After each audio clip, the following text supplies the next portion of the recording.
so now we have everything's been taped off, it's been wiped down. I used the degreaser and deglosser, applied that with a scrubby sponge, wiped it down with a clean dry cloth. So everything is like ready to go. So now in the directions on the actual tiles, and they also had a video online. It really doesn't give much direction. It just says cut, heel, stick. Those are the directions. And then install directly over existing tiles or smooth surfaces. Does not require any additional glue. Do it yourself and safe. They do say if you're going to be by a gas range to be at least 8 inches from the backsplash to the burner, which mine is, so we're good. I measured that. But yeah, it doesn't really give a whole lot of direction online. It just says, you know, to have it cleaned, and then you can do it. And then just notice I have a grout blob here that I'm going to knock down, otherwise it won't. There. Get the dust. So it doesn't say anything about like, yeah, it works great if your existing tiles are exactly the same shape and they line up, but it will leave a little indentation, and I didn't want that. So what I decided to do is to fill in those gaps, and I decided that using caulking might be the best way because there's already caulking around the sink, and I know that can hold up. Whereas if I just do spackle, I would be concerned with that drying and flaking and then your sticker peeling. This gives more of like a rubbery surface. Okay, so this is one I already had, so I'm just going to use that up. It's white. But I also got the tub and tile waterproof caulking that I think this is clear. So when I run out of this, I'll probably move to this one with the caulking gun. But I'm going to use this one first since it's already open. So you're just going to squeeze here. I'll start at the top. You squeeze in, just make a bead, and it doesn't have to be beautiful because I'm going to smooth it over anyway. And squeeze out a bead to fill in the grout line. Squeeze from the bottom, just like toothpaste tube apparently. I feel like this kind of squeeze kind is a little bit more difficult than just using the caulking gun, but maybe that's just because I'm used to a caulking gun and not this, and I just have really wimpy fingers. Could be. Alright. And I'm going to use a putty knife and just go over that to try to smooth out and level that surface. And any of the extra, I'm just going to wipe into a different crack.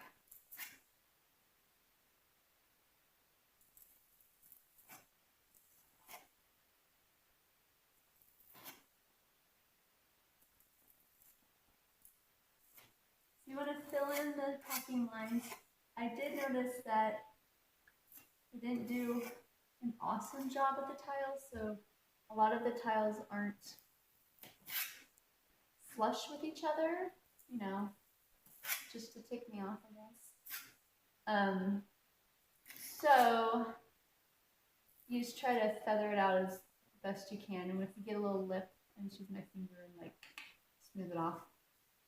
Most of this, you know, pretty much doesn't show. You just don't want a big blobby area, otherwise that'll show up for sure. This I'm just gonna kind of feather it a little bit. And I wore gloves when I did this yesterday, and I found that the gloves don't help you to smooth it as easily as just your bare finger. So, you know, become one with your project. Don't be afraid of getting messy.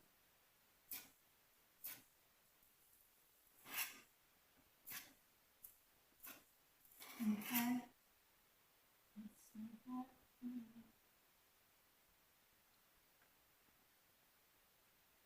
So the smoother the surface, the better your sticker will lay.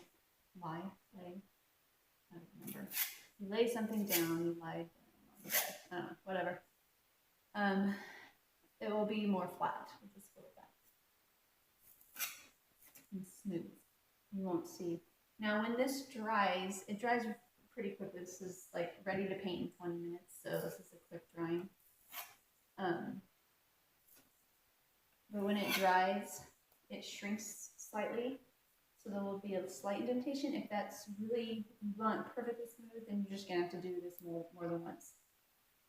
Because this isn't something, I'm mostly just putting up this backsplash because I wanted to try it.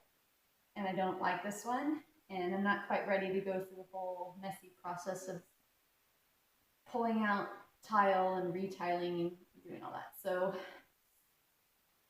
this is a little bit quicker, a little bit cleaner. You really just have the cost of the tiles. I already had the degreaser, deglosser, so I already had that, so I didn't have to invest in that. I already had a putty knife. I already had this caulking. But the caulking is, I don't remember how much it costs, but it's not that much for two. And I always like to buy more than I need because it's super easy to return.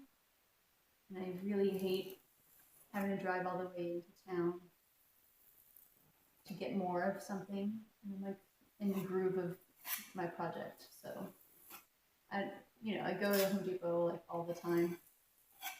My second house. So I'm not concerned with like returning it. They even like take it if you don't have a receipt. So they're pretty cool with that.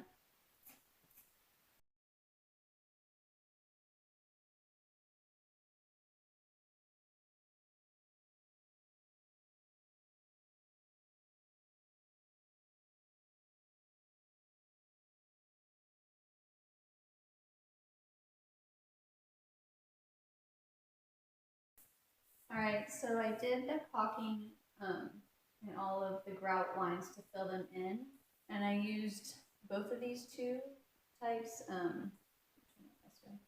The tub and tile one, it's 100% waterproof, but it does have, says it's shrink and crack proof, but it does have like a kind of a strong smell. It reminds me of like vinegar almost, and it hits your nose.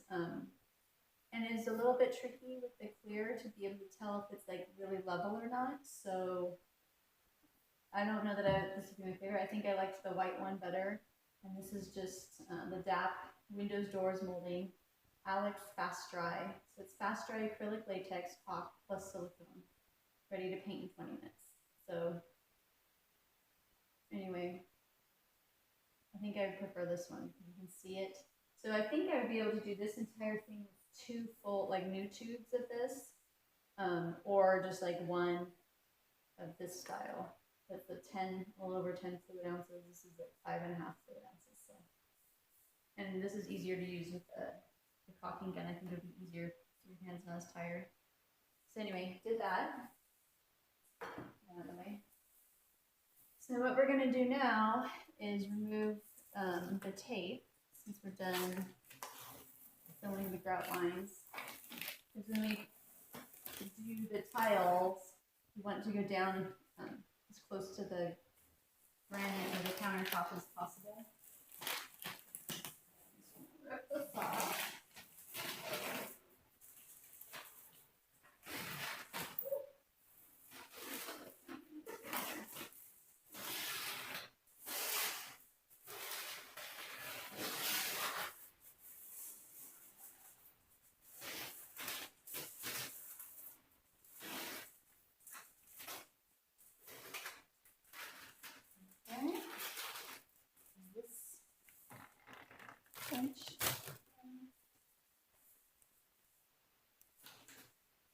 So now that the tape is removed, we can start laying the tiles, or sticking on the tiles, however you want to say it.